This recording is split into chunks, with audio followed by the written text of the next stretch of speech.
orbiting Mars and learning more about the atmosphere, and that is going to get us into such a special place when it comes to what we understand about the Martian atmosphere, eventually sending, of course, more robots and eventually humans to Mars. So very exciting to have Escapade and NASA be our customers today for NG2. All right, so finally, it's that time I was so excited about, to listen in for that final go, no-go poll as we move through the final steps before launch and we inch towards terminal count. Let's listen.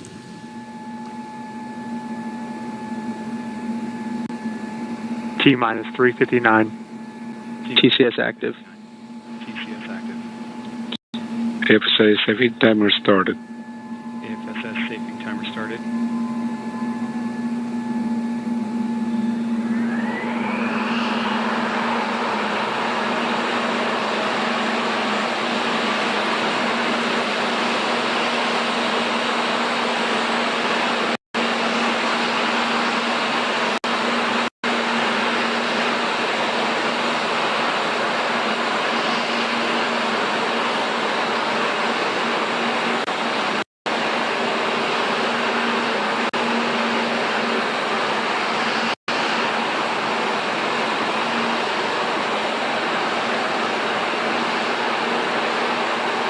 News for you.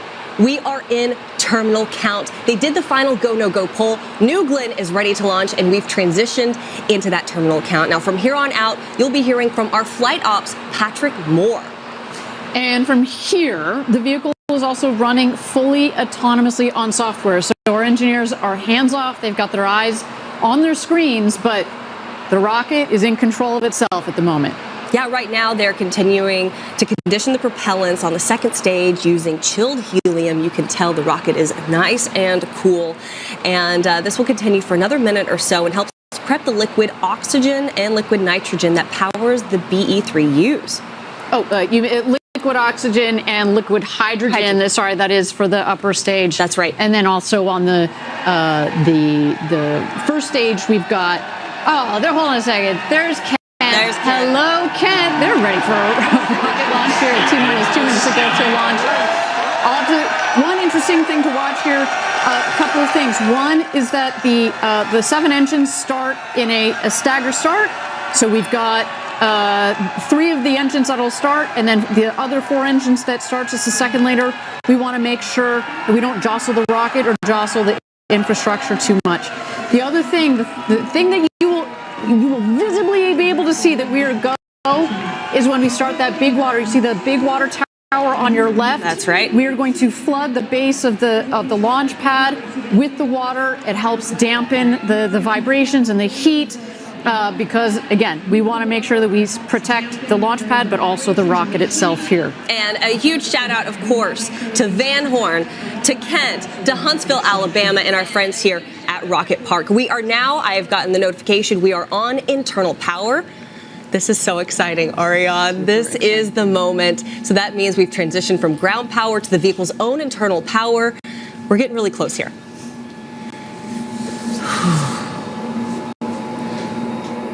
T-minus 1 minute. T-minus 60 seconds. Range green. AFSS flight enabled.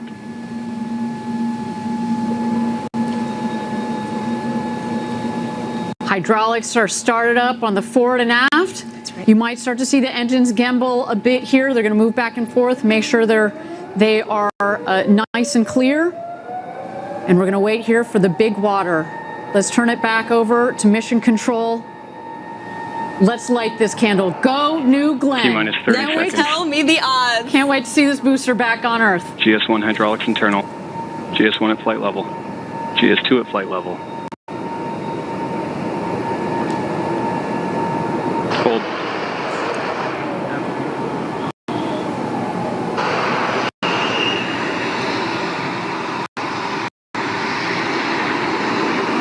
All right, as we've seen here, our team has decided to go into a hold at T-minus 20 seconds.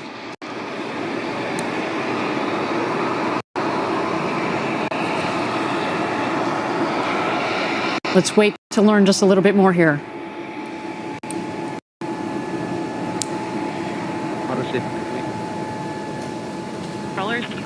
Auto safing complete.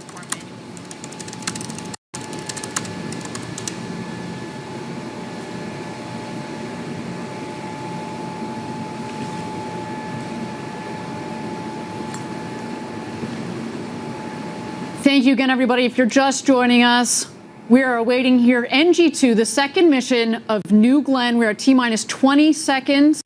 Our team has decided to enter a hold here. We've said it on other webcasts before. We spend years designing this rocket, months building it, months designing the missions. If we need a couple of minutes to make sure that the rocket is ready, that our team is ready, that everything on the range is ready. That's right. Then we will take that time. At this moment in time, I do have a statement that says that terminal count abort. The team is currently investigating. Right now, you've got to look inside of GS2. You can see our twin satellites. I believe that's Escapade, correct? That is Escapade. They're ready for its launch to space, to Mars. It's going to have to wait just a couple more minutes here, obviously. There you see the base of the rocket, the 7 BE-4 engines.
All right, if you're just joining us, this is NG2. We are at T-minus 20 seconds. We are currently in a hold because we had a terminal count abort. Our team, like I said, is currently investigating. So while everything is getting sorted out, we're going to toss it back over to NG2 on the pad and give you more information as it becomes available to us.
Welcome back, everyone. You are currently watching the webcast for NG2. Right now, our team is investigating, and we are expecting them to reset the clock.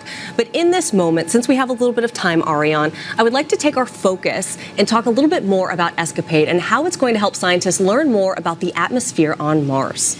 Our friends over at NASA put together this great explainer on the importance of ESCAPADE. Let's take a look. Mars, once a warm, watery world with a thick atmosphere. Now, a cold, arid landscape with its atmosphere thinned out. What caused this transformation? And how could this environment affect future Mars explorers? NASA's new ESCAPADE mission aims to find out. The Escape and Plasma Acceleration and Dynamics Explorers mission will help us understand Mars's climate history using 2 spacecraft in orbit for the first time. ESCAPADE gives us what you might call a stereo perspective, 2 different vantage points simultaneously. This will allow us to really make measurements we've never made before. The mission is studying the planet's real-time response to the solar wind, a relentless flow of particles from the sun that have stripped away the Martian atmosphere. ESCAPADE's twin spacecraft fly in 2 different formations to see how Mars responds to the solar wind in both time and space. The first formation allows ESCAPADE to observe rapid changes in the Martian atmosphere caused by sudden variations in the solar wind. When we have 2 spacecraft crossing those regions in quick succession, we can monitor how those regions vary on timescales as short as 2 minutes up to 30 minutes.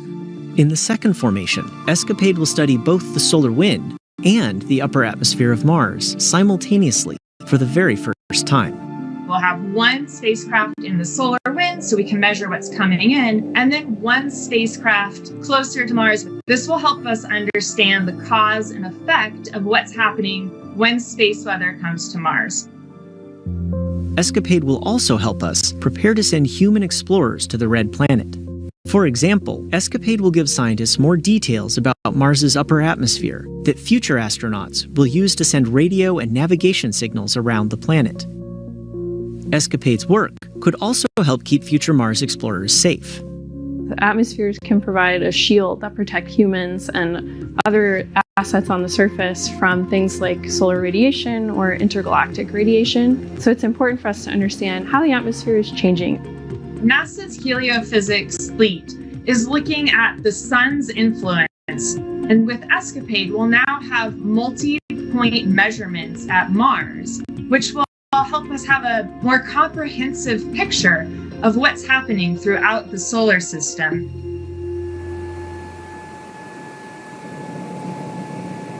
Yeah, just fascinating what ESCAPADE, what these 2 satellites are going to figure out. And ironically, wouldn't it have been so cool to have these 2 satellites up there right now? Earlier this week, obviously, we had a couple of solar, some solar flares. That's right.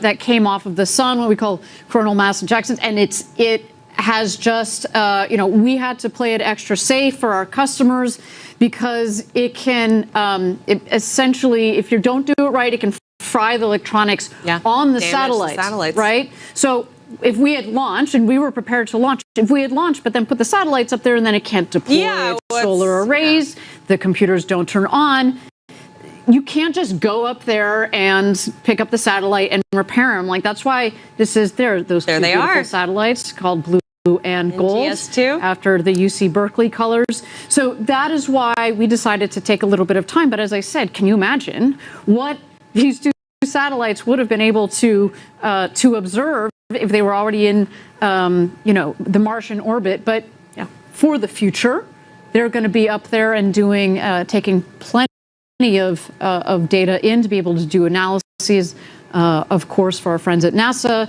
and all of us that are helping build future missions to go to Mars, both for robotics, satellites, but also, fingers crossed, one day for humans. That's right, Ariane. So if you're just joining us right now, you are looking at New Glenn NG2 out there on the pad. Let's take a moment, toss it back over to the rocket while our team is investigating an issue.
All right, welcome back, everyone. You are looking at NG2 out there on the pad. You might have noticed we have reset the clock at L-minus 27 minutes and about 15 seconds to go. We are recycling and resetting the clock with a new T0 of 3:45 p.m.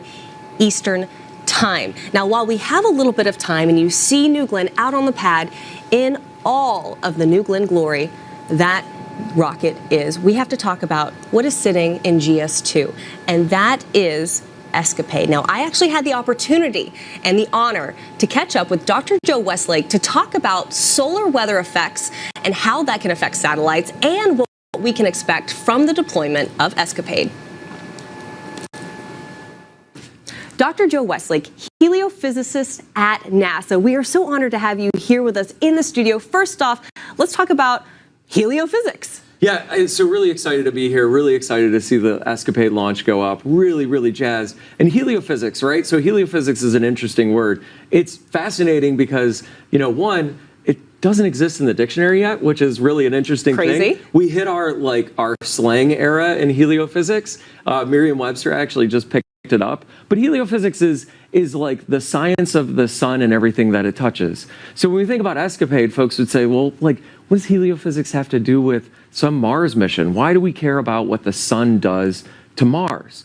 Well, you know, Escapade is a space weather mission. We're going out to ensure and protect the space weather effects on Mars, on our astronauts, on our spacecraft that are there at Mars. And as we saw over the last couple of days, space weather is kind of a big deal, It certainly is. Can you kind of talk about how space weather affected our launch? Yeah, so hopefully folks over the last couple of days got to see some really pretty, like, light... the Aurora Borealis, as they call it. Just incredible, right? Stunning. You know, we saw across the U.S., even down here at the Florida at the Space Coast. Space Coast, yeah. Right, we saw red aurora sat over top of our rocket.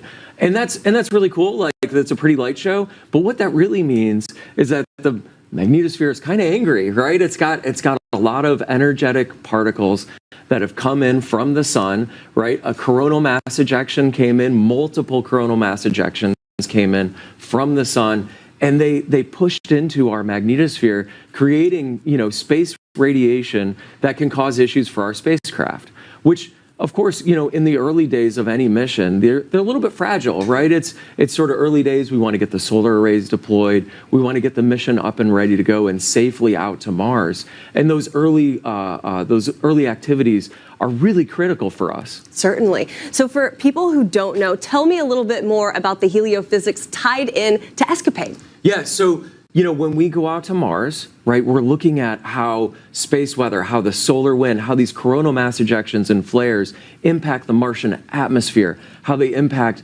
Mars as a system, how they impact and change how, you know, atmospheric escape happens at Mars. Because Mars doesn't have the same atmosphere that we do here on Earth, right? Absolutely, absolutely. And that's always been a big question, right? When I look at the difference between our beautiful planet here on Earth and the water and the oceans and other things, why is Mars so different, right? There's a great question that relates to how Mars's atmosphere has escaped over the years, over the decades, over the millennia. And Escapade's actually going to deliver to us a better understanding of whether the atmospheric escape changes in time or changes in space, right? And so getting that feeling and getting that understanding will let us figure out how Mars has changed over its history and be able to conserve and understand how that applies to us here at Earth. And for the first time, we have a lot of firsts, actually. So we have 2 satellites that are deploying that are going to give us information. And on top of that, this is the first time we are deploying not during the critical Mars window. We're actually going to go into kind of this, like, lollygagging phase just for a little bit until we hit that window. Can you kind of explain that? So isn't that amazing? Like, usually when you think about the planets aligning, right? I mean, the greatest planet alignment was when we sent the Voyagers out in the 70s, right? All the planets have aligned. We've gone and done the grand voyage, right? But as you go to Mars, every 2 years a window opens up where you can make the most efficient trip to Mars. And all that means is that Earth and Mars are in the right spot of the trajectory, or the right spot of their travel every year, to where you can actually get from one to the other. So once every 2 years, we line up and we make this, you know, it's like, how many Mars missions can we get off the ground in that one window? In that little window, yeah. But one of the great things, one of the innovations that we're doing here with Escapade today is we're actually going to send it outside of that window. We're going to send it outside of that window because we can put it into a very benign, safe parking orbit and let it sort of hang out, loiter, hang out near us here at Earth. So we can make some measurements about the space weather here around Earth, and we can prep for those spacecraft to then, with their own propulsion, get themselves out to Mars when that window opens. We always talk about how, you know, spacecraft are, frankly, the safest out in space, right? There aren't earthquakes or hurricanes or other things to worry about when they're out in space. And plus, we always love to have amazing data that come down from our spacecraft, almost no matter where they are. Certainly. And what's interesting is we're sitting here in 2025, but this mission is really going to take, I mean, it's 5 years when you also count all the way to when we're going to get the data that starts to come back, right? So 2025, around 2027 is when Escapade will actually be at Mars, and then it starts kind of being reoriented. Is that my understanding? Yeah, we have a couple of different orbit scenarios with Escapade because we have different questions, right? So one of the questions is, I want to be able to follow, have a leading following orientation of the two spacecraft, and I want to see how things are changing in time by doing that. But then we're also going to spread them out in longitude, so like east-west. And we're going to try and fly them somewhat side by side. But then we're going to ask questions that are like, okay, what's the inside the Martian atmosphere versus the outside? And there's a lot of dynamics and other things that we can do with these, you know, really two very capable spacecraft that we're sending out to Mars. And another cool thing about your job is you get to work with Dr. Nikki Fox. I was able to grab her into our webcast the other day. Yes. But today's a special day for her, right? Yeah, it's a really special day. So, you know, when we talk about having rockets and lighting candles and other things, you know, this is her birthday. So we get to light a candle today. I think it's going to be really amazing to be able to, quite the birthday candle. Obviously, we're not going to blow it out until we get Escapade up and moving, but quite the candle, and it's amazing. Well, let's send it off to Dr. Nikki Fox. Happy birthday, Dr. Fox, and go NG2. Yeah, excellent. Go New Glenn, go Escapade, and we're just so jazzed to be here. And we're so grateful to have you as a customer. Thank you so much. Thank you so much.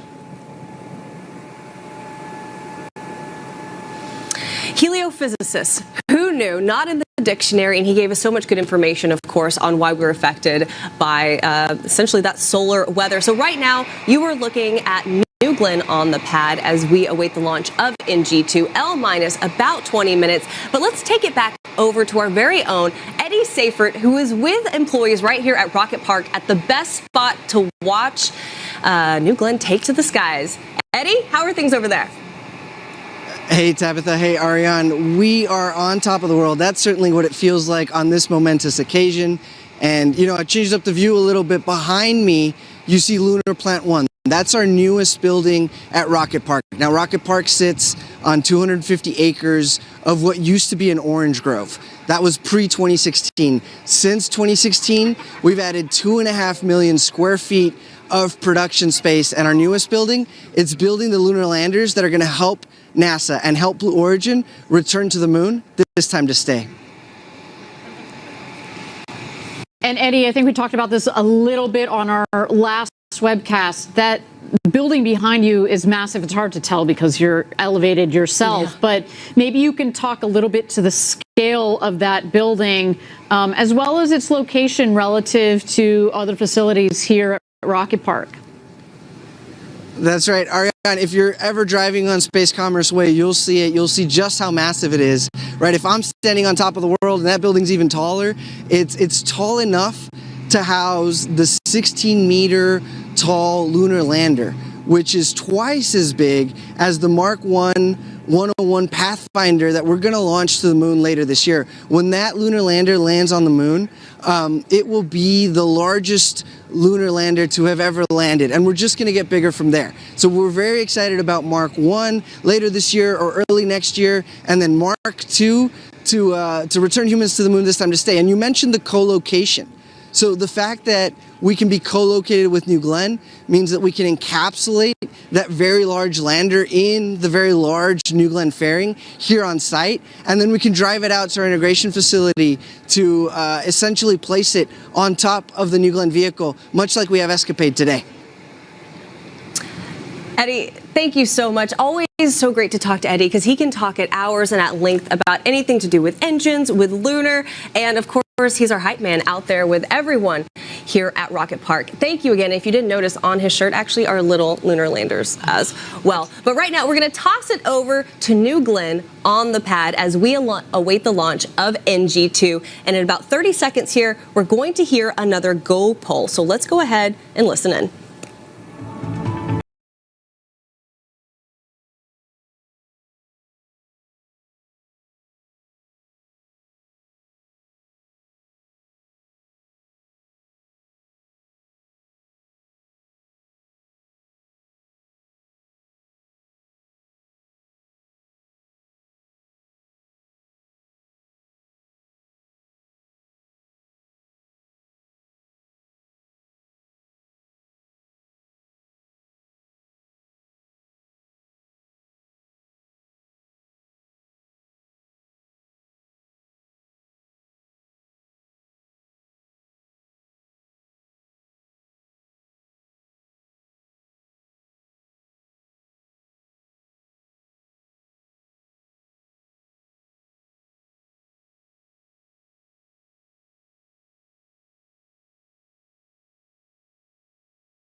Welcome back, everyone. You are currently watching NG2. Now, we are awaiting the go poll for terminal count. Right now, we're in a hold and we're getting more information. But do stay with us. Keep your eyes on that screen because New Glenn is out on the pad and looking absolutely fantastic.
All right, everyone, you have your eyes on New Glenn. This is NG2. We're at L minus 18 minutes and about 40 seconds. Now, coming up at the 17-minute mark, we will have that poll for terminal count. But Ariane, right now, I want to talk about how incredible this rocket is, how unique this rocket is. Can you kind of walk through for our viewers what makes this vehicle so unique?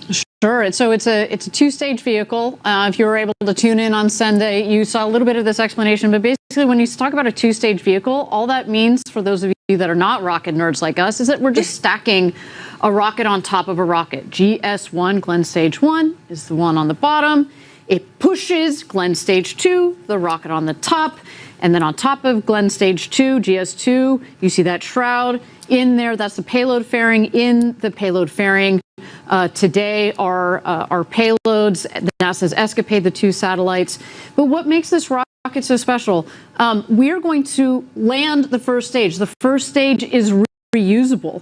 And what's cool about this first stage in particular is, we've had our New Shepard program, our suborbital program. We've learned so much from that rocket program.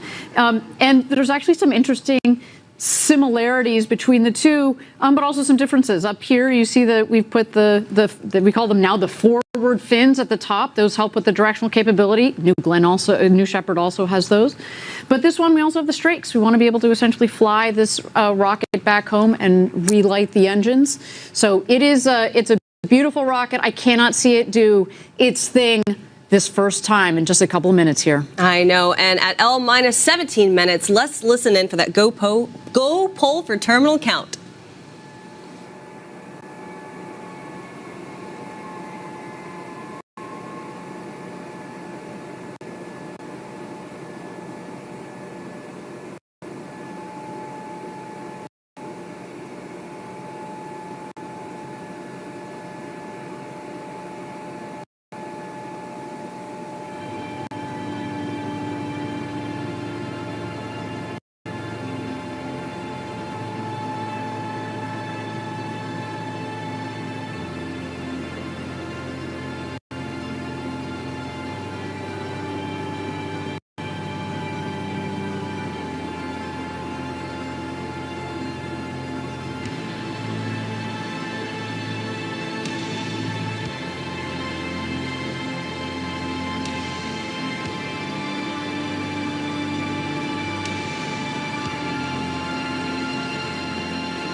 All right, guys, we have New Glenn on the pad, and the reason I have my computer in front of me is so I can tell you these great things. So we are go for terminal count. At L minus 15 minutes and 30 seconds, you are watching NG2, New Glenn on the pad, the booster so appropriately named Never Tell Me the Odds, Ariane, and a great day to fly. A beautiful day to fly. Looks a lot better than it did on Sunday. We were just constantly fighting the Florida weather down here. It would be sunny, and then it would be rainstorm, lightning, and then it would be sunny again. It was a lot going on, but today is a beautiful, beautiful day to fly. So as you mentioned, we're now at L minus 15 minutes to go from New Glenn's second launch. And Tabitha, you recently had the chance to chat with our CEO, Dave Limp, about NG2, today's mission, and what this mission means for science and for our company. Yeah, you can see Kent right there on your screen. Hey, guys, giving you lots of love right here from the desk. Also thinking about our guys in Huntsville, Alabama, Van Horn, Texas, and of course, right here in Rocket Park. Now, when I got to talk to Dave, not only did he share his message to the more than 10,000 employees here at Blue Origin, some of which you see on your screen, but also how important NG2 is to focus on for our customers. This is a really big moment for Blue Origin. Can you tell me how NG2 compares to NG1? Yeah, I think NG1 was obviously our first mission. There was lots to learn, and we did learn a lot, and unbelievably successful in that we made our goal, which was to get to orbit. This time we're going to be a little bit more ambitious, and we want to not only get to orbit, but we have our first paying customer this time with Escapade and get them off to Mars. That's the first part of our goal, and then the second part of the goal is to land the booster out on Jacqueline. And if we don't, we have more over here in the factory that we're building, but we're going to give it our best shot. Never Tell Me the Odds is pretty fitting for this booster. We are taking our second attempt at landing it for the first time. How are you going to feel if we land it? Well, I certainly will not channel my inner C-3PO. I will be very ecstatic. I would be on pins and needles up to that point, but it would be a huge achievement for the team and for Blue. I think that we have a good chance, but if we don't, like I said, we can build more, but I will be over the moon if it happens. Now, New Glenn is obviously just one of the many systems we have here, right? We have New Shepard, we have Lunar, we have In-Space Systems. How are all of those organizations really working together to further our ultimate goals? Yeah, I think each component of what we do has a piece of trying to get millions of people to work and live in space, and they all have their individual. But as it relates to this particular mission, a huge amount of people have put work into it. Obviously, our engines team in building both the engines for the booster, the BE-4s, and the BE-3Us for the upper stage. We also have a huge amount of work by the obviously New Glenn team building this vehicle, but also New Shepard has been a pathfinder. So all our avionics fly on New Shepard first, so that we can get a sense of what's going on there and get a sense what it's like to have flight-ready hardware. And so it takes a whole team, and it's a very big cross-functional effort across Blue. We have more than 10,000 employees here that are very excited about this moment. I'm one of them. What is your message to those who are going to be watching our webcast and be watching NG2 take to the skies? Well, I think everybody will be a little bit on pins and needles, I'm sure. But I would say that this is a culmination of a lot of work from a lot of teams. It's not the end point of our journey. Obviously, we have a lot more rockets to make and a lot more customers to make happy as we move forward. But to the extent we're successful here, I hope everybody at Team Blue takes a pause, smiles a bit, celebrates, because it'll be a great achievement for us, and we'll take that deep breath. We'll sort of embrace the moment and then move on, because we have a lot of customers waiting for us to succeed. And there's nothing that makes you happier in business and in your life when you see the smile on customers' faces. Did you ever think that you would be doing something like this in your career when you're watching your rockets launch? No? No, not in a million years. I was very happy making, Fire TVs and Echoes, but it is a boyhood dream. And so to be able to have it, I kind of pinch myself every day and just amazed that I get to wake up and help this, lead this amazing team of people build incredible technology like New Glenn. I mean, and a reference to that, one of the first things they ask you when you come onto Blue Origin is, what is your first memory of space? What is your first memory of space? Yeah, I have a lot of pictures. It turned out my third, fourth, and fifth birthday, I have these old Polaroids of the cake, and they all have rockets on it. I was enamored with rockets as a kid, and never took the path where I thought I'd be running a rocket or a rocket company. But it turns out that it was very early in my life that I had a lot of love for it. And we're so grateful to have you here at the helm. Dave, thank you so much for your time. I appreciate it. Yeah.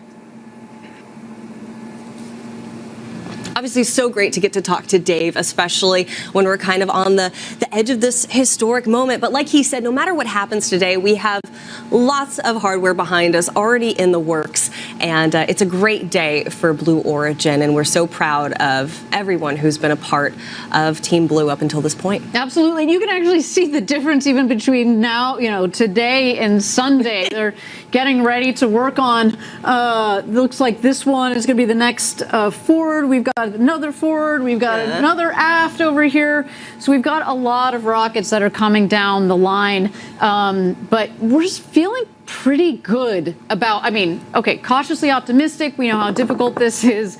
I'm going to lose my mind if we land this booster today. But as we mentioned, we've got other hardware coming down the line. Yeah, and landing the booster, it's no easy undertaking. Now, our team, including myself, recently had the opportunity to spend a day at sea with our Jacqueline crew and learn more about the operation of landing and securing the booster. A live look at Jacqueline right there. Now, this is an operation and a moment that will change the course of Blue Origin history. Check it out. The Jacqueline is that landing platform vessel where New Glenn will come down, land, and we secure it and bring it back in. She's 380 foot long to 150 foot wide, and she's a self-propelled vessel. We are the recovery side of the operation. This is where GS-1 is going to land, and actually that feather is a center point. We have to leave 4 days before launch. We check all our equipment, and we ensure that everything is working, everything is fully functional. We transit for 300 to 400 miles, depending on how far the landing location is. And once we get there, dynamic positioning allows the thrusters on board here. We'll hold this in position within a range of about 10 feet. We'll have a couple small changes of Jacqueline's position. They're going to feed us new coordinates, right? So we might move 500 yards this direction, a little that way, but we're generally in the area. And right up to like 45 minutes or an hour before that's our final position. When the booster lands, the ROV will come out. Once it's mated with the booster effectively, we'll start pumping high-pressure nitrogen into the booster, which will allow the detanking process to continue to make the booster inert and safe for us to operate around. These are the transit stands. These are what we actually use to secure GS1 to the deck. Each one of these units is individually controlled. We'll have 6 different operators operating them out under the vehicle, and then we're able to lock out the stands, which basically rigidizes GS1 to the LPV deck and allows us to bring it home. The complexity of what we do out here is pretty important because we operate in such an isolated environment. We're hundreds of miles offshore. We're relying on satellite communication. The one thing about working on the ocean and in the elements, we fight it. It never wants to work with you. The best you can do is just get along with it. I hope people understand how important reusability is to this program.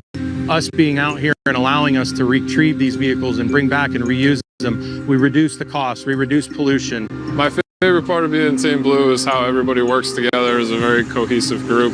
This is really, really rewarding just to kind of see everyone marching together towards one successful landing operation.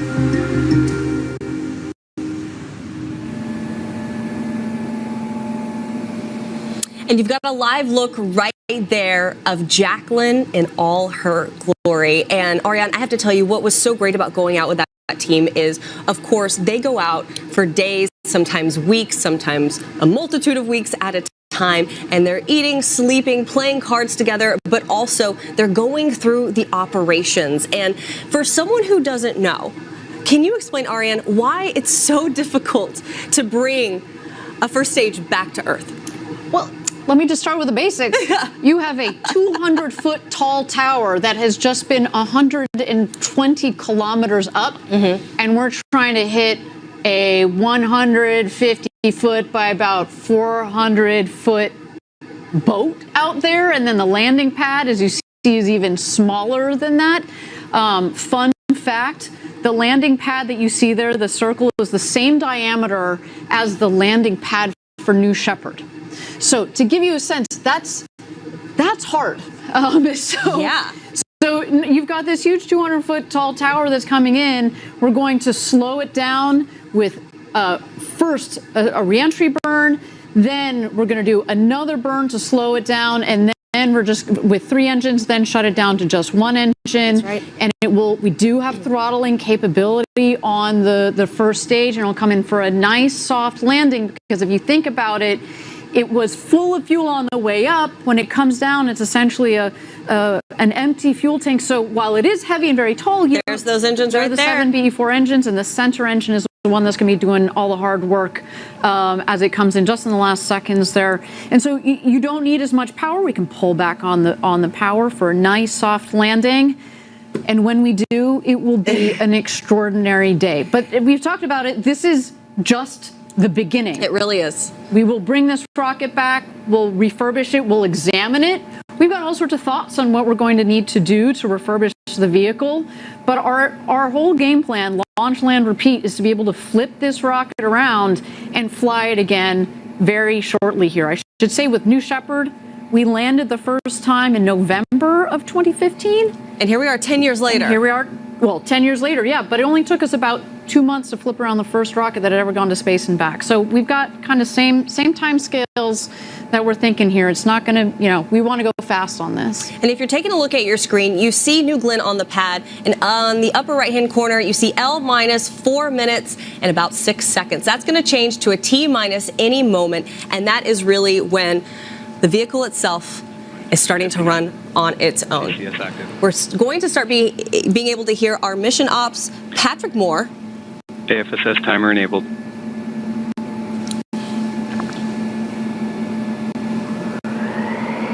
Terminal count system is active. From here on out, the vehicle is running fully autonomously on software. Disengaged.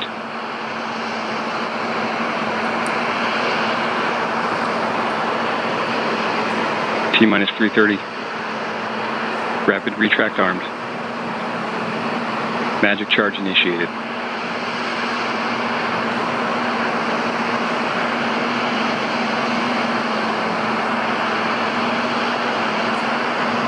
How exciting here. We're ticking down in 3 minutes. We're going to launch this vehicle to space. We're going to put 2 satellites on their way to Mars, and we're going to try to land that booster for the first time. So exciting, and a big props to our launch control team that has managed to do a recycle on this vehicle.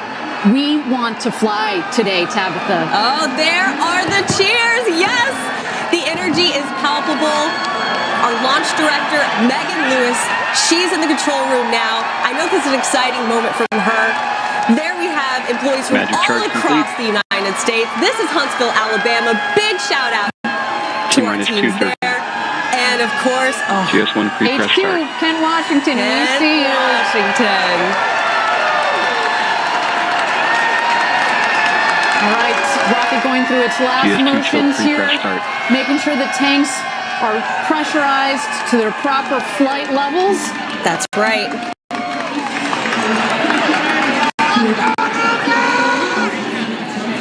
A warm day in Florida, but that rocket is super cold with its chilled in propellants. T-minus 2 minutes to go. LNG on the first stage, liquid hydrogen and liquid oxygen on the second stage. New Glenn looking beautiful. And there you go. Beachgoers with a great view. What makes this place so special down here on the Space Coast? A day on the beach, but you can sit there because our pad is so far south. A spectacular view for everybody here in Cocoa Beach. Now we've transitioned from ground power to the vehicle's own internal power. I mean, we are getting close. Aria, hold my hand. I'm getting really excited. There are those BE4s, 7 of them, ready to take New Glenn. 3.85 million pounds of thrust combined. 60 seconds. In just 60 seconds here, as mentioned before. We will light 4 of the engines, then 3 of the engines, just about a second or 2 off for a staggered start. You'll see the big water deluge, and that's when you know that it's game on. I love hearing all those sounds. You hear the power up. You certainly do. And with that, you'll see that water any second now. Let's turn it over to launch control. Let's go, New Glenn. GS1 hydraulics internal. Never tell me the GS1 at flight odds. level.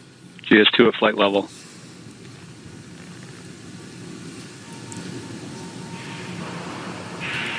Autopilot enabled. T-minus 10, 9, 8, 7, 6, 5, 4, 3, 2, 1.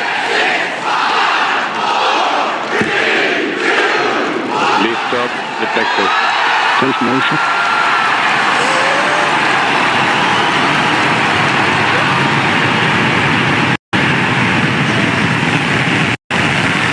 New Glenn has cleared the tower.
Mach 1, New Glenn is now supersonic. Supersonic. And we can hear the 1 minute 30 seconds. Engine operating parameters continue to look good at full thrust. Max Q, maximum dynamic pressure.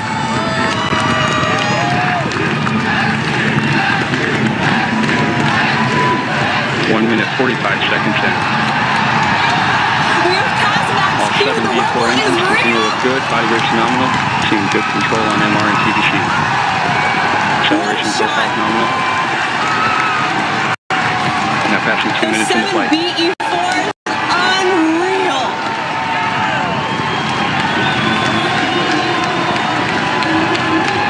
One minute remaining in boost phase. All right, 1 minute remaining in boost phase. You heard our team say. Then we'll hit MECO, main engine cutoff. That's going to lead to a sequence of events.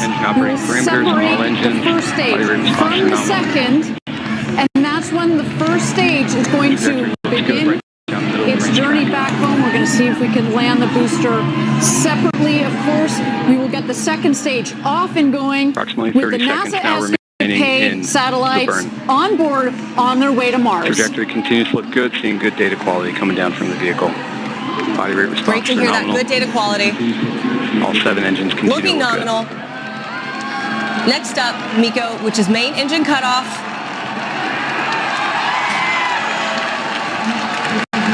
The cheers are real. You can hear them all the way in here. And we have MECO. And we have MECO. We have good stage set. We have good stage separation. And we have ignition on stage 2. Both engine parameters look good. Ignition. Oh, you see the 2 rockets there. Body rate stamping out nicely.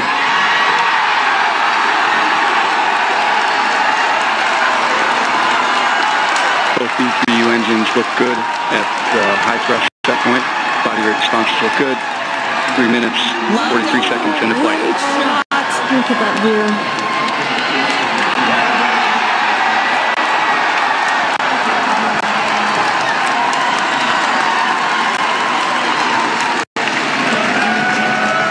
We have good indication of payload fairing jettison. Both B3U engines continue to look good. Body rate response is normal. Seeing good data coming down from both stages.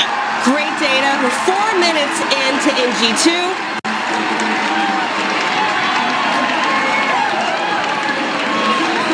And you saw the spectacular view look good. Down from our GS2. Continue to look good. This is a 9.5 minute burn for GS2. 3U 4 minutes 25 seconds into flight.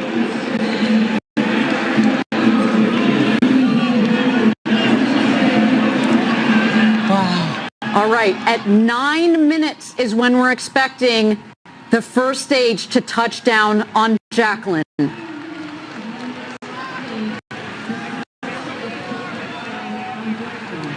Approximately 2 minutes remaining in the GS1 coast.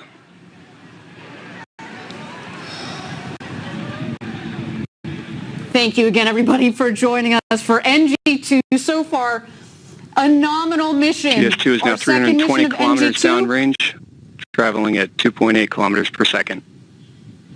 Trajectory continues to look good on both stages. Clean separation, clean fairing right down the middle of the range track.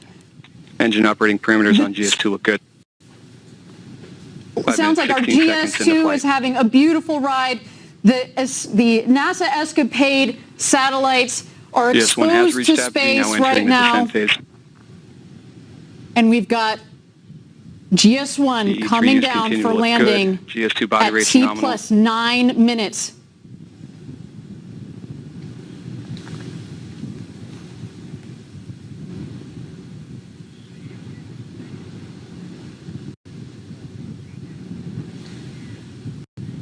One minute remaining in the GS1 coast.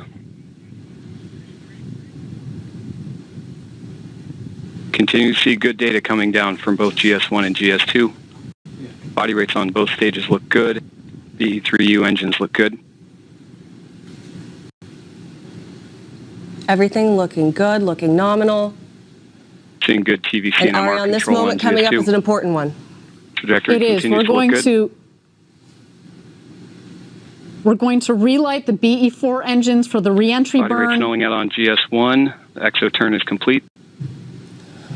There you go. It's about 300,000 feet, less than 100 kilometers up there, coming in for a landing on the Jacqueline, 375 miles offshore, waiting for the first time to land Blue Origin's New Glenn booster on the Jacqueline.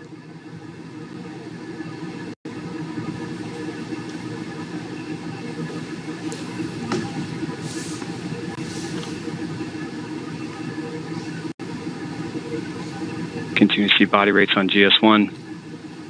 That looks great. We have our booster reentry burn. All three engines. No matter what happens next, we have had a good day. This is further than we made it on NG1. That's right. See indication of engine ignition on GS1. Continue to see good data from GS1. About a minute and a half engine parameters look good. Is when we would see. Confirm engine cutoff. Never tell me the odds. Return to Earth. You see it in kind of horizontal position. We've got the strakes on the base of the booster, which give it lift. So we can basically fly this booster. Of course, we're using the forward fins as well, plus some of our reaction control system, as well as the gimbling on the BE4 engines to turn the rocket accordingly. On here, it starts to tilt down. Now halfway 1 minute to go. GS1 system, GS2 systems continue to look good.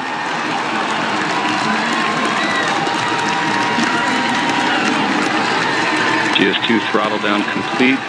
Responses look good.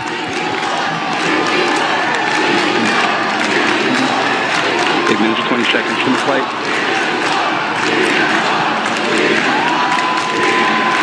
Standing by for landing burn ignition. And we have landing burn ignition. See 3 good engines. We've got our booster landing burn.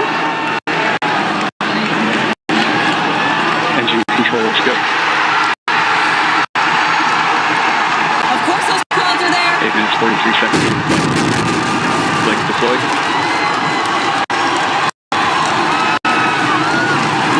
Countdown. Great shot from our booster. Standing by for touchdown.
Passing 10 minutes, 40 seconds into flight. GS2 trajectory continues to look good. Body rate's phenomenal. Tank pressures look good. Engine operating parameters look good. GS2 is now 1,600 kilometers downrange, traveling at 5.9 kilometers per second. On the right-hand side, GS2. On the left-hand side, you have our booster, our Less new than Glenn 2 minutes booster. now remaining to Never Chico. tell me the odds. Right there on the Jacqueline in the middle of that feather. Absolutely incredible. Congratulations, guys. A landed orbital rocket. What an incredible What a day for Blue Origin, for the space industry. DS2 systems continue to look good through its burn.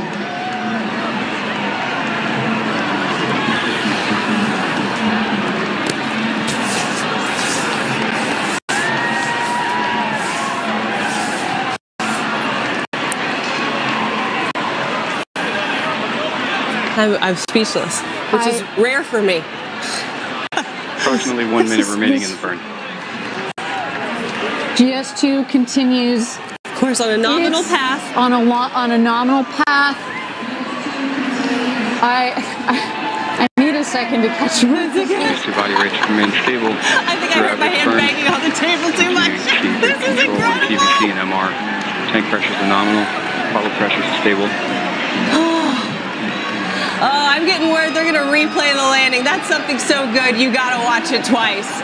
Give it back to us. 12 minutes, 30 seconds in the flight. Look at that.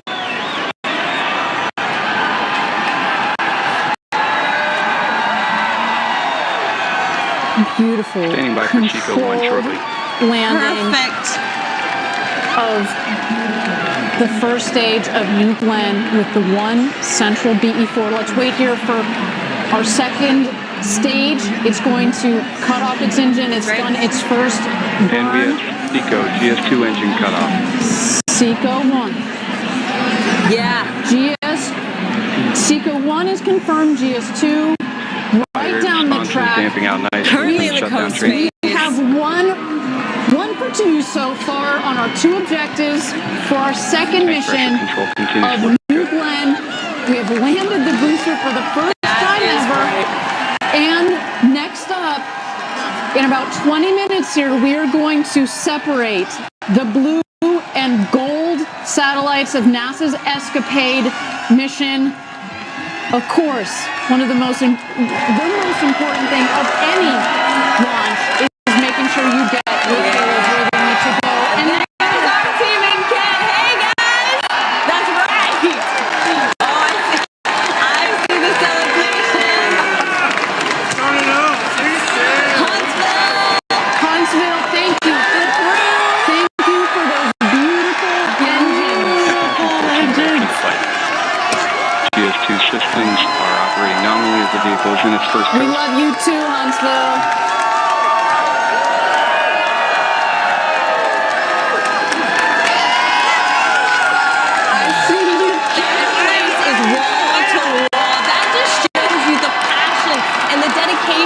Of every single person that works here at Blue Origin. And Eddie, you're with our friends here at Rocket Park. Hey, give it to us. What's going on? Next At this time in flight, GS2 is now 3,020 kilometers downrange, saying back here. 7.9 Guys, kilometers per what a second. day, what a momentous occasion, an incredible opportunity to witness live. Eddie, I'm going to be honest with you. It's so loud around you. They're chanting so loud, and rightfully so. I'm having a hard time hearing you. But you got to tell me, what is this moment like for you, Eddie? You've been here a long time. You've seen the New Shepard booster land for the first time, and now you're watching New Glenn. 10 minutes remaining in the coast. Yeah, this one was way better. Just incredible to watch. We're just here. Launch, land, repeat. It starts today. Launch, land, repeat. I love it, Eddie. And I believe we also have some video, of course, of the celebrations happening all throughout Rocket Park, in every corner of what is going on in this building. Here's a moment. And of course, that's mission control, launch control. Where is it? You know you're going to see it when they do it. Yes, there it is. In the middle there, you see Jeff Bezos, Jordan Charles, the head of our New Glenn program, Dave Limp. celebrations all around. And there you have it. Let's show it to you one more time. 15 minutes Our new Glenn booster out on the Jacqueline. From GS2. I can't wait till she comes home. I have never seen anything more beautiful. Not since the first landing of New Shepard in November of 2015. My goodness, we are almost 10 years almost later. Exactly 10 years apart to land our booster. Just incredible. And now we're watching here. We've got a map here on the left. That's our stage 1 that, of course, made this beautiful landing on the Jacqueline, 375 miles off the coast. And what you're seeing there in the center of your screen, GS2 with NASA's Escapade satellites on board. We're waiting. We have about another 16, 17 minutes until we deploy the 2 satellites. That's right. First the blue, then 30 seconds later, the gold to give them some space. And then about 5 minutes after that, we also have what we call a hosted payload on board, a Viasat radio tech demonstrator on board that we will also power on. But right now, all 3 payloads are exposed to space and are on a beautiful flight, a completely nominal flight. That's right. So far on its way to space and waiting for deployment here. And at 17 minutes into flight, landing the booster, of course, was a historic moment for us here at Blue Origin. But the show isn't over. Still tracking, of course, deployment of Escapade. And here's some of the milestones we want you to be aware of over the next 20-ish minutes. All right, at the T+25 minute, the second stage engine will ignite. At T26:44, we're going to have SECO 2, which is that second stage engine cutoff. And then, of course, at the T+33 minute mark, and that's when we finally get to see Escapade deploy. They're going to deploy and separate at about 30 seconds apart. First blue separation and then gold separation. And finally, as you mentioned, Ariane, we will have at about T+38 minutes that Viasat tech demonstration will turn on.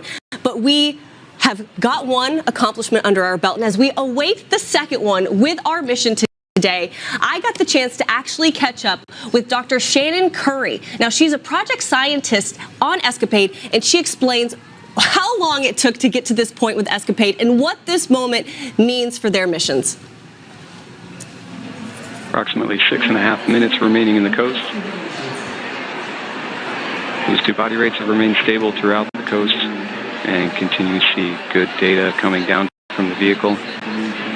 Trajectory is nominal.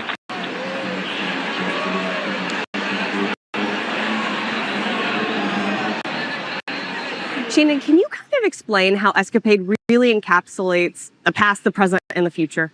Yes, especially working with Blue Origin. What Escapade can do is tell us about what happened at Mars billions of years ago. It used to be habitable with oceans and lakes of water, but then something happened to its atmosphere. All of that water evaporated and dried up, and now we have this desert that it is today.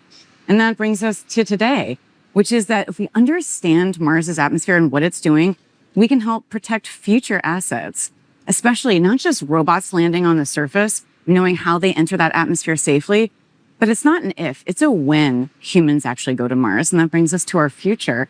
And so Escapade, working with a company like Blue Origin, is going to change how we get to Mars and how we protect our assets there, our robots and our crewed flight.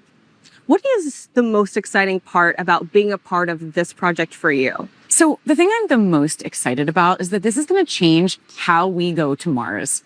So we've never done a mission like this at NASA or really in any other part of the world. And using all of these commercial sectors where we're pushing the envelope and we're doing incredible kinds of technology to get low cost, high risk science and get our taxpayers the best bang for their buck, you can't beat that. So can you dive in a little more and explain how both commercial and academic just partnerships past 20 minutes lead to into something flight, like less than 5 minutes remaining in the coast. The academic environment means you just get to think for a living. You get to think of these ideas, and this is where the theory comes in. But then the commercial partnerships, these are the experiments. And we are now these seeing are the people tank who make pressures it happen. increasing They in make all of preparation our for the next burn. dreams in academia, all of our dreams at And good system universities response. happen. And NASA then enables that. So you have this like perfect 3 points of this like pyramid to do incredible and great things at places like Mars. How long has this project been underway? I mean, when did the first idea for Escapade come about, bringing it to today? Rob and I started thinking about this mission back in 2016 and 2017, and it took years of planning and years of iteration until we found the right partners, we found the right spacecraft, we found the right rocket, and here we are today. So we are coming up on 10 years in the making to make this happen. So 10 years in the making to get us to the point of launch. And then once it launches, you have another, let's see, we're in 2025, 2026, 2027, 2028, 2029, another 5-ish years of getting the data before you get the data and then processing that. 5 years of science to me sounds like heaven. So I think for some folks, waiting is hard, but for the science team, we are ecstatic. We will take every single bit of data that we can get. And again, with working with our partners, being able to get all of that data and enabling this incredible opportunity to explore not just Mars, but actually the entire trajectory there, that's science waiting to happen. What is your message to all the collaborators who've had hands on Escapade at this moment in time as you're kind of just waiting for it to deploy? To all of our collaborators, 3 minutes remaining to engine ignition. Thank you from the bottom of my heart. We're so excited. We can't wait to work with you, and we're going to totally change how we do things at Mars. As we get ready for launch, my final thoughts are go Escapade, go Blue, and we're so happy to be here. And we're so grateful to have you on the team. Thank you so much. Yeah.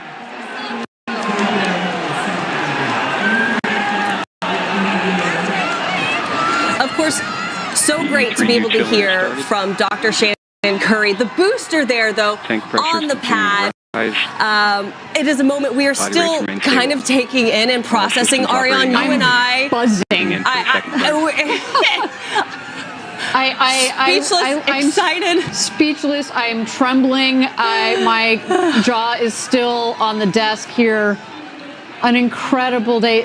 The star there, right? The second booster of New Glenn. The stars, all more than 10,000 employees here at Blue Origin.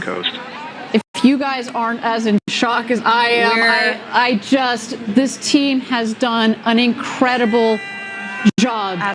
In the years, in the months leading up to this, in the minutes. There they are. There's the team. That's Kent Washington, our headquarters. Wall-to-wall people, by the way. To see our launch control recycle like that, to see the team flip around the rocket from a valiant attempt on Sunday, dealing with solar weather that we haven't seen in years, working closely with our customers, especially with NASA. Thank you for your patience. And there's Huntsville, Alabama. Just an incredible, the epitome of teamwork all the way along to this moment to see New Glenn telling the odds. And if you didn't know, that is what we have named this booster. It has been 10 years, as you said, Ariane, almost to the day. Almost to the day. Since we landed the New Shepard booster. And here we are in this incredible moment. And today, you and I talked about this earlier. Today felt like the day. We walked in, and this was it. It felt right. It felt right. I'll tell you, Tabitha, I was there for the New Shepard's first landing. And it was a much different Blue Origin. We had a couple of hundred people. There were about a dozen or so of us off this back wooden porch with the radio, listening to launch control call the shots as we saw the New Shepard rocket come down a couple miles down range with our naked eye. Right. And you lose New Shepard over the horizon, but you saw this billow of dust and we heard touchdown, and it was this same roar, this elation. But today, as Eddie said, it feels so similar, but it also feels so different in the sense that pressures look good. Getting this rocket to space and to be able to reuse this booster is opening a new chapter for Blue Origin. It's opening a new chapter for the space industry. It's opening a new chapter for for space as whole, as a not just domestically but internationally, to have more rockets that can be reusable, to have competition on the market, to bring down the cost of accessing space so that our customers, whether it's NASA, whether it's our friends at Amazon Kuiper that have signed up, whether it's Viasat, we want to be able to share this with the world. And as our founder, Jeff Bezos, has said, you know, there's so many organizations that want to go up and access space and use those assets. And he, as an investor, he's seen so many companies that have come to him and said, well, that's nice, but all of these organizations die on the vine unless you can reduce the cost of accessing space. And by having another reusable orbital rocket to be able to do that is huge. I cannot wait to see what this rocket looks like when we bring her back into port in just a couple of days, bring her back to our integration facility and get a look at this beautiful rocket. What a day. And as we take a look at GS2, right now we are approaching SECO 2, which is second engine cutoff.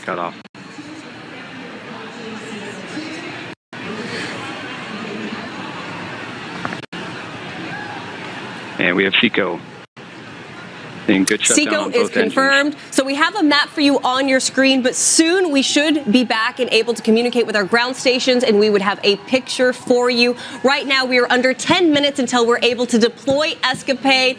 And if we do that, I mean, what a birthday gift to Dr. Nikki Fox. Yes. And two for two. Separation. So far, I'm so glad we had a shot of our Huntsville, Alabama team.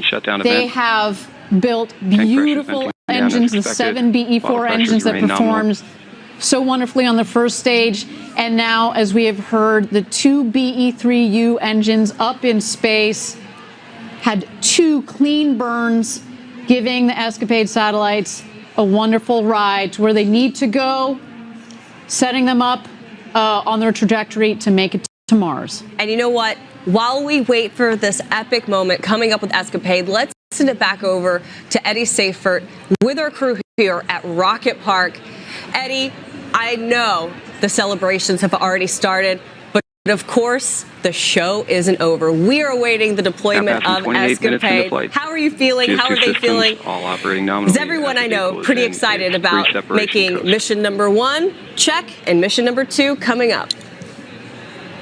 Tabitha, Ariane, I don't know where to start. First off, it was pandemonium here, and just a feeling of utmost pride and gratitude that we got to witness that. I had to step back because the party's ongoing. I can see it with my eyes. It's just years of hard work. You know, there was chants while we were doing the last session, and it was next stop moon. This is the beginning. Today is day 1. You know, at Blue Origin we say Gradatum ferociter. This was a ferocious step. Yeah, that's to put it lightly, a ferocious step. I think I was screaming and banging on the desk. Ariane, you were almost in tears. I know this moment for all of us, and we are here on TV just representing, as you said, the more than 10,000 employees. We get to peek into Huntsville and to Kent and into Van Horn, but everywhere across this country, I think people are celebrating knowing that we've really made this big step that you've mentioned toward making space more accessible. And I know there's future generations watching right now. I know there's people from all around the world, as far as Brazil, watching right now. And those individuals have to know that we are setting up the future. That's the only way I know how to put it. We are setting up the future. Today was a monumental step for that. Well, you see, future generations. I actually got a photo from my husband who has my babies propped up and watching this. And I'll tell you, my 3-year-old, she just thinks that our rocket launches and lands. Oh yeah, that's all she's ever known. That's all she has ever known. So to be able to show her this live, now passing 30 minutes into flight. Super proud of being part of this team. I always have, and today is an extraordinary highlight. Eddie, you've been here along with me for 11 years. How do you feel? Well, no, congratulations. I mean, as you were talking about earlier, how we were sitting in the back porch of Mission Control in West Texas 10 years ago, almost to the day, and how far you've come. You know, your girls are looking at you. That's your rocket that landed today. That's all our rockets, but a special congratulations our rocket. to you. That's right.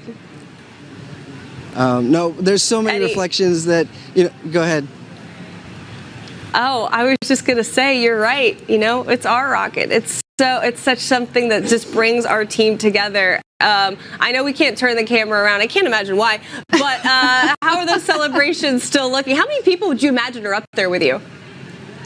Well, we were 500 plus strong, more or less, throughout the whole party, and the energy never abated through the first go-no-go poll for terminal count up to the first 20-second countdown, and in the recycle, the spirits were high. Eddie, the spirits are high, and they're going to continue. I can't wait to talk to you after this webcast, give you a high five, but you're looking at a live look. This is Escapade in space, the twin spacecraft that will be heading to Mars in 2027. For the first time ever, 2 spacecrafts at the same time are going to be studying the red planet. And also, for the first time ever, we're able to send this in kind of this in-between period. We didn't have to hit that exact Mars window because they're going to make their way to Mars on the right trajectory. And this is something completely unique for NASA and for us here at Blue Origin. Again, there's a live look at the Jacqueline, the booster, so aptly named. Never tell me the odds. Sitting so perfectly on that feather, unlike anything we've ever seen. And in the next minute here, you are going to see those payloads deploy. What a moment. Hopefully we'll get that live shot again. We had what's called an ESPA ring that's on top of the payload adapter, and they are on the payload ring, the ESPA ring laterally. So first the blue satellite's going to deploy. 30 seconds later, the gold will deploy, and then we also have the Viasat tech demonstrator at 38 minutes into launch that will also turn on.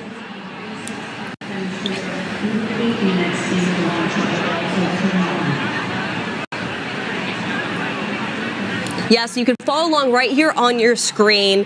The telemetry there at the bottom. In the next 40 seconds, that is the moment where mission objective number 2 will hopefully be coming to fruition. Coming up on 33 minutes into flight.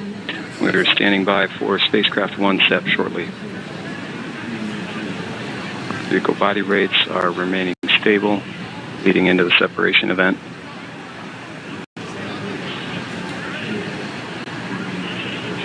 Standing by for spacecraft SEP.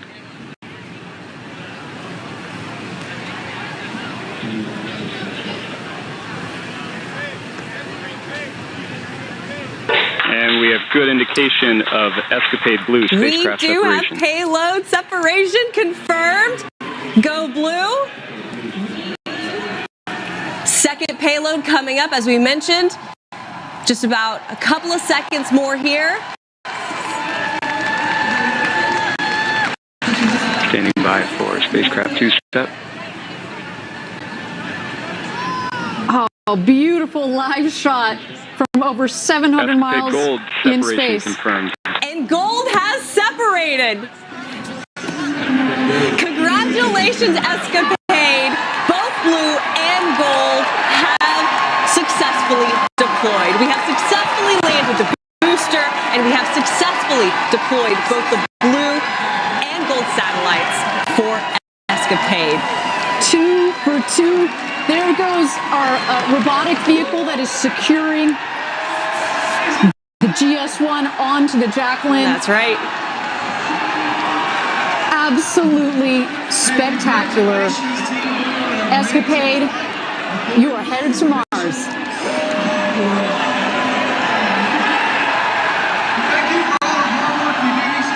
And so there you go, our automated robotic vehicle. To be very clear, we didn't clarify this earlier. There are no people on the Jacqueline right now. It's just that robotic vehicle that is going around the rocket, making sure that we definitely, we're safing the vehicle. We're safing the vehicle and making sure that those landing legs are pegged down.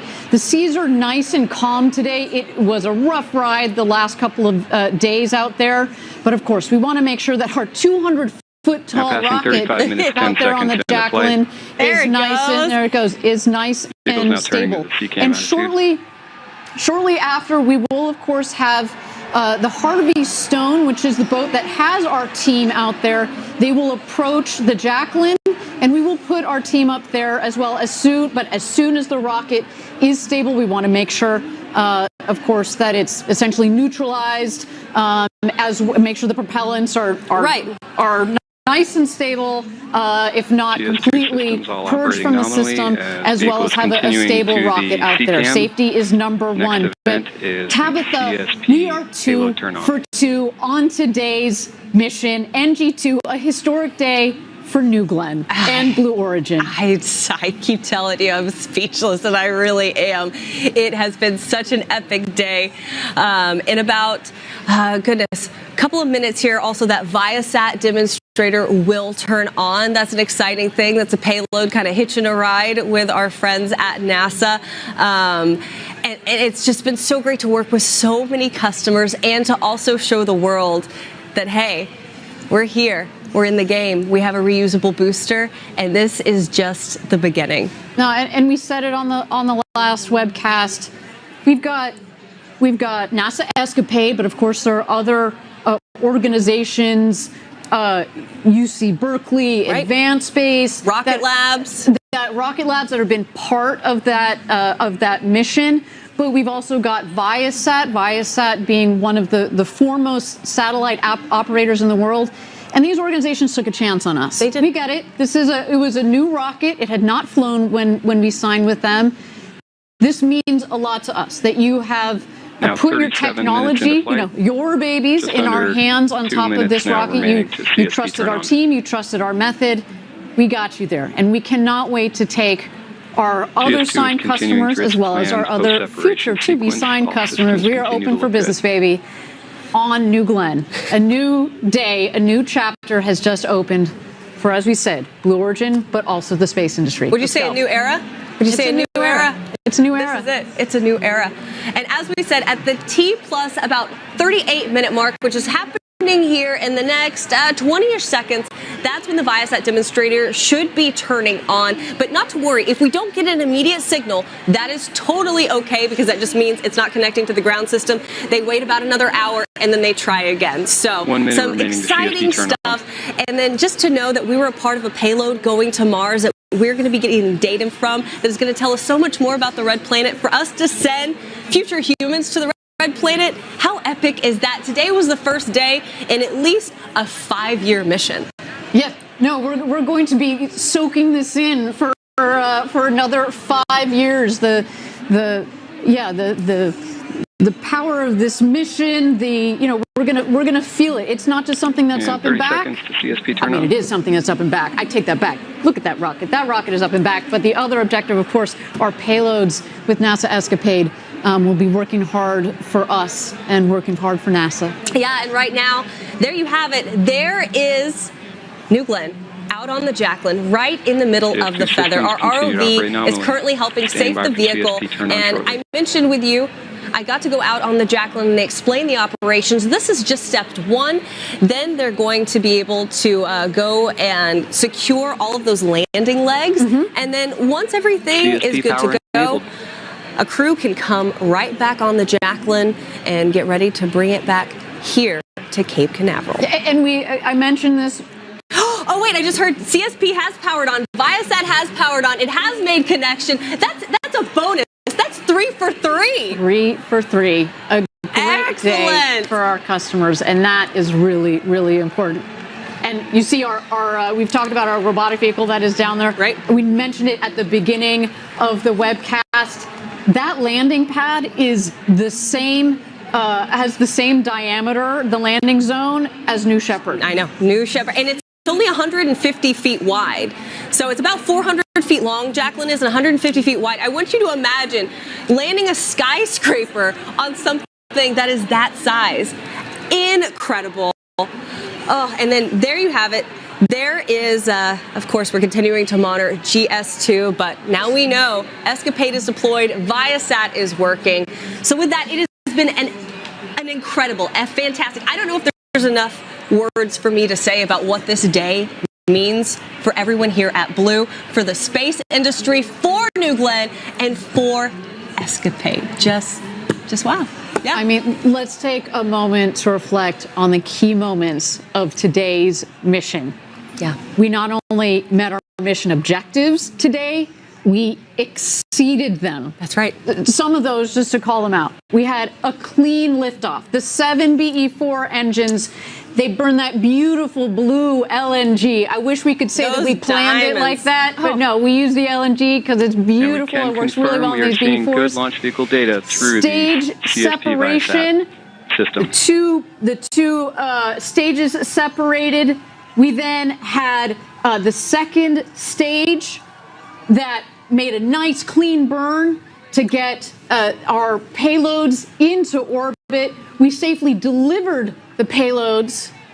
And then, of course, we had the first booster landing ever of New Glenn. Oh, what happened? Did something happen today? Yeah, we had, there's that thing that happened. New Glenn came back for the first time ever. These are just incredible feats of engineering. It is very hard to do. I think by now we think that it's just normal. As I said, my child thinks that it's normal, but it is so difficult when you're trying to land. And now the next critical step for our team here will be to get that booster back, look and see how it's performed, and of course do the refurbishment on it, because we are going to fly that booster again. Absolutely. That was just round one. And of course, Ariane, I just have to tell you for a moment, it's been an honor to have you here on the desk with me. I mean, you have such an incredible career under your belt, being able to help walk our viewers through every important step and every important moment here. I mean, you are just the legend herself. So thank you. And I'm so grateful I got to share this moment with you, holding your hands, holding our breaths, watching the booster land. So. Thank you, Tabitha. It's been an honor, and thank you so much for being on the desk with me. This is a day that I will never forget. It's being able to be part of this flight today. It's been something so central to the work of us here at Blue Origin. Right. For so long, not just since we landed New Shepard, but since we started this company, and to be part of this historic day. I mean, people have said, "Well, why have you stayed so long at Blue?" Why do I stay so long at Blue? Because we're doing extraordinary things, and we have an extraordinary team. It's an honor to be part of this squad, and it's been an honor for me to be able to represent more than 10,000 of you here on the desk, being able to speak for Team Blue. But if you were inspired, listen, I love a shameless plug, so come here. If you were inspired and energized by what you saw today, because as we said, this is just the beginning, we do really cool stuff here. I mean, look, you can host a webcast, you can launch a rocket, you can build engines. If you want to learn more, go to blueorigin.com/careers, because we would love to have you help us build the road to space. And as you just saw, we're pretty good at it. We're going to Mars today. We're going to Moon. The Moon is a team. We're also going our own payloads to Mars. You want to build those? You said build the road to space. Come join us. But hey, maybe maybe you're not ready for that step. That's okay. You still want to help celebrate this moment. You can get some great launch gear in our Blue Origin shop. Pick up the look at that sweet mission patch to capture today's momentous event. Join us. Visit online, shop.blueorigin.com. Yeah, real quick, we have to plug this patch. A couple of things to notice. New Glenn's second stage mission, ascending to Mars with Escapade. Top right, you'll see the nod to NASA's Escapade spacecraft that are orbiting Mars. There's also the New Glenn booster in the landing configuration. You know you want the patch because this is the one that we landed the booster on. And the colors, they represent that red-orange hues of the Martian soil, and the New Glenn's BE-4 engines